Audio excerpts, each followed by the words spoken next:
हम एक बात और बता दें कि वो धनुष जनक की सभा में आया कहां से था?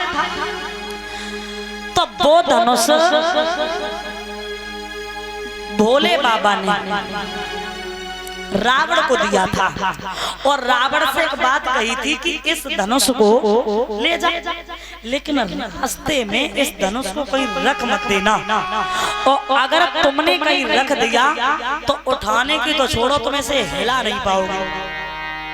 रावण धनुष को लेकर के चलता रहा आगे। जैसे ही जनक की सरहद में आया तो रावण को लघु शंका लगी। जब लघु शंका लगी तो पीछे देखा शेषनाग अर्जुन आ रहे।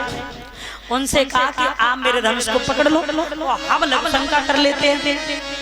शेषनाग अर्जुन ने सोचा कोई बात नहीं, धनुष पकड़ लिया। लेकिन भगवान की ऐसी लीला कि रावण की लघु शंका बंद नहीं हो रही, और इधर शेषनाग अर्जुन को कहीं जाना था। वो बार बार कह रहे आ जाओ, पकड़ो धनुष, हम छोड़ देंगे, आओ।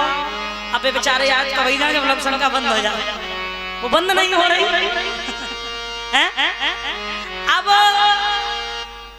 सहस्त्राबाहु अर्जुन ने इंतजार करते करते उस धनुष को वहीं रख दिया, और जैसे ही रख दिया वैसे ही रावण की लघु शंका बंद हो गई। वो धनुष जनक की सरहद में रख दिया था, वो ही धनुष रावण ने उठाने की तो छोड़ो, तिलवर भी हिला नहीं पाया था। वही धनुष सीता जी ने 5 साल 5 महीना 7 दिन की उम्र में उठा लिया। गौर करना, तो श्री जनक दुलारी सीता ने और बचपन में कौतिक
जिस समय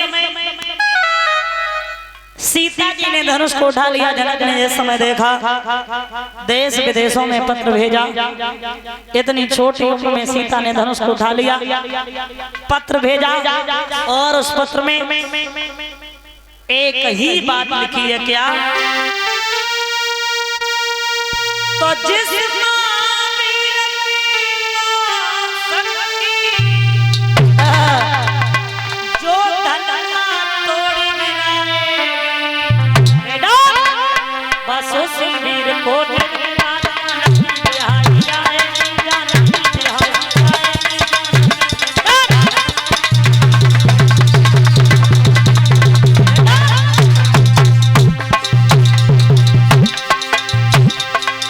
महावीर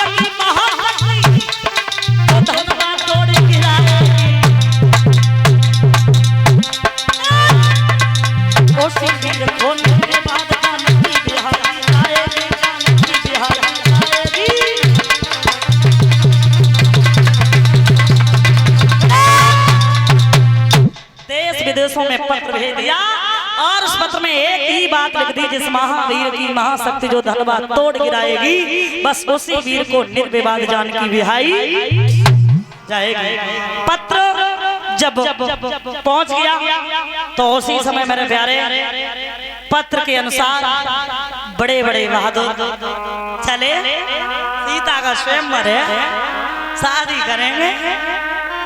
कऊ की एक आंख है, कऊ की एक कोई आंख है, लेकिन ब्याह सीता ही तो करेंगे।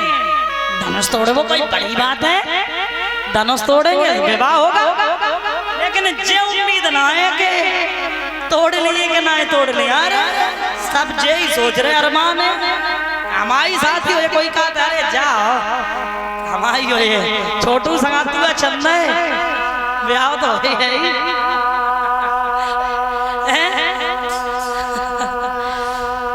तो ध्यान देना, एक आजमगढ़ में आया महाराज। आजमगढ़ में क्या था? आजमगढ़ में विश्वामित्र का आश्रम था। तो विश्वामित्र राम और लक्ष्मण को लेकर के चले।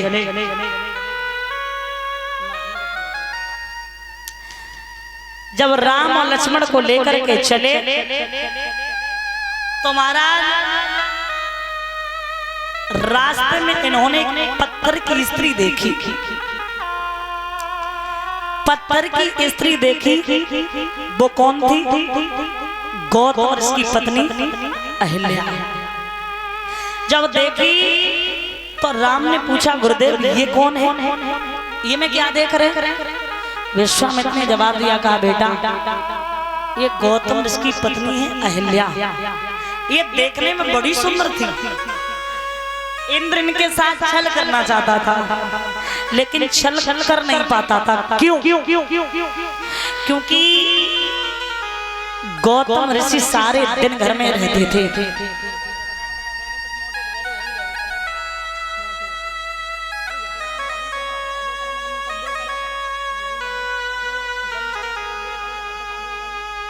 तो ध्यान देना महाराज, उसी समय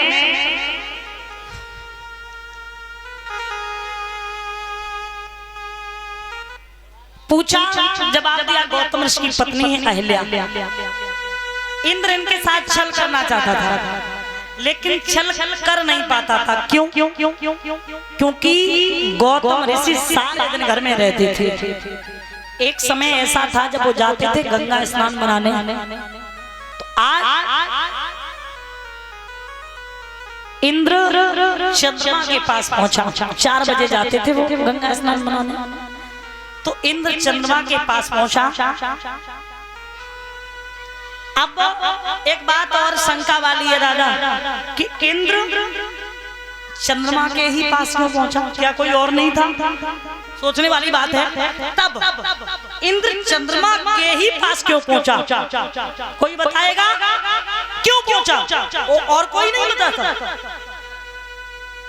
तो मैं आपको बता दूं, देखिए जिसके विचार जिससे मिलते वो वही जाता है। जाता कि नहीं जाता बताइए?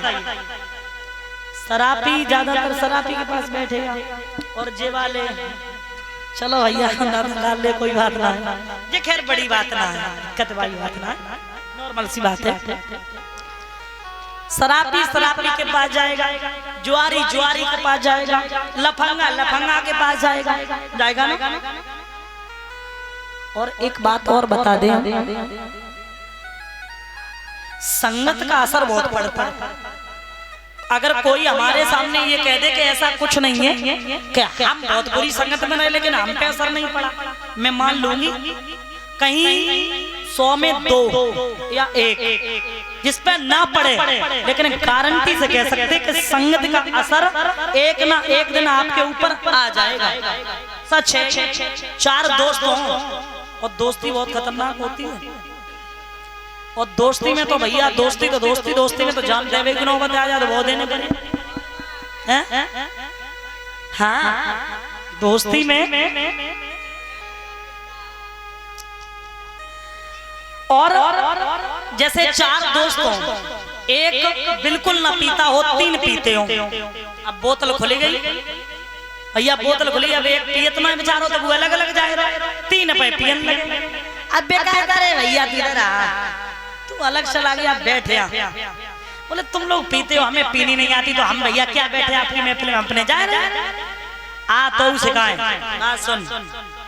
अरे भैया ना, मैंने कब आज तक मैंने छीना मैं ना जान पीवो, तू पीवो ना जान, हम तो एक बार पी ना भैया मैं ना पी सकत। अरे फिर दोस्त तू का बात, आज से सोच लेना तेरी मेरी दोस्ती खत्म, दोस्ती नहीं रहेगी, ये सोच लेना है? अरे भैया अब दोस्ती खत्म हो रही तो भैया दोस्तों को मानने पड़े, तो बन गई ज्यादा ना है, एक ढक्कन ले ले और देख, अगर तू एक ढक्कन लेगा सोच लेना इसके आगे रबड़ी फेल है। एक ढक्कन दई भैया दादा, एक दिन एक ढक्कन, फिर ढक्कन का फिर तो पूरी बोतल ही ले लगे, बन गए शराबी। अब मान लो आप, अच्छा एक बताओ, कांच के गिलास कितने लोगों ने देखे? ऊपर हाथ करें माताएं, कांच के गिलास सबने देखे ना? ऊपर हाथ करो, कांच के गिलास कितने लोगों ने देखे? दादा देखे? सबने ही देखे, मान लो का ऊपर करो। अच्छा एक बात बताओ, कांच के गिलास में कितने लोगों ने पीसा ही बताइए, ऊपर आकर सब नीचे करे, सब नीचे। आप लोग गलत समझ रहे हैं। देखो महाराज, कांच के गिलास में मैंने पी, कांच के गिलास में एक ही चीज पी जा सकती है ना, तो क्या कजू पी, पेप्सी, शिकंजी, शरबत, रावजा कुछ भी पी सकते, मगर महाराज दारू पी। कांच का गिलास केवल बाई चीज के मां बदनाम है, ताकि मां सबने नीचे हाथ काले। अच्छा देखो, कांच के 4 गिलास ले, आधा आधा गिलास पानी कर लो, और उसी पानी में दादा एक में लाल रंग डालो, एक में पीला, एक में हरा, एक में काला, तो सही बताइयो रंग में रंग लेगा कि नहीं रंग लेगा? रंग लेगा ना? यही संगत का असर है। आप जैसा करोगे संग वैसा चढ़ेगा रंग। बीड़ी तो पीते हैं, कुछ लोग पीते होंगे यहाँ, ऐसा नहीं सब पीते होंगे। बीड़ी को लोग क्या करते हैं, पी करके कुचल देते हैं, उसमें अग्नि जला के पी लेते हैं, और जूता से लोग कुचल देते हैं। लेकिन यहाँ अग्नि का अपमान हुआ कि नहीं हुआ? उसमें अग्नि जलाई और जूता से कुचल दी, लेकिन वही अग्नि दीपक में जलाई जाती है, प्रणाम करते हैं, हवन यज्ञ होता प्रणाम करते कि नहीं करते? क्यों?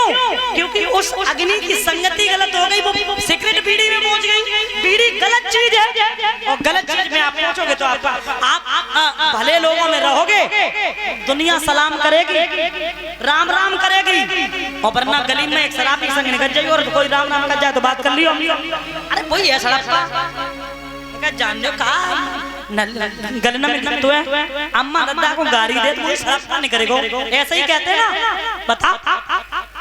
लेकिन भले लोगों के साथ निकलोगे तो उसकी बड़ाइयां होंगी, उसे लोग राम राम करेंगे, साथ में तुम्हें भी राम राम करेंगे। अब इन बातों को छोड़ के इन बातों का मतलब क्या था कहने का, वो मैं आपको बता दूं कि जिसके विचार जिससे मिलते वो वहीं जाता है, संगत का असर पड़ता है। इंद्र चंद्रमा के पास पहुंचा था, क्यों? क्योंकि इंद्र के और चंद्रमा के दोनों के विचार एक मिलते थे। क्यों? चंद्रमा की 27 पत्नियां थी, पता है ना आपको? कितनी थी? 27। फिर भी अपनी गुरु की पत्नी को भगाया लाया था कि नहीं? तो बताइए गलत हुआ? अब इंद्र के चंद्रमा के, अब वो इंद्र अहिल्या के साथ चल करना चाह रहा है, दोनों के विचार मिल गए ना, तो इसलिए जिसके विचार जहाँ मिलते वो वहीं जाता है। आज इंद्र चंद्रमा के पास पहुंचा, एक बात कहता है क्या?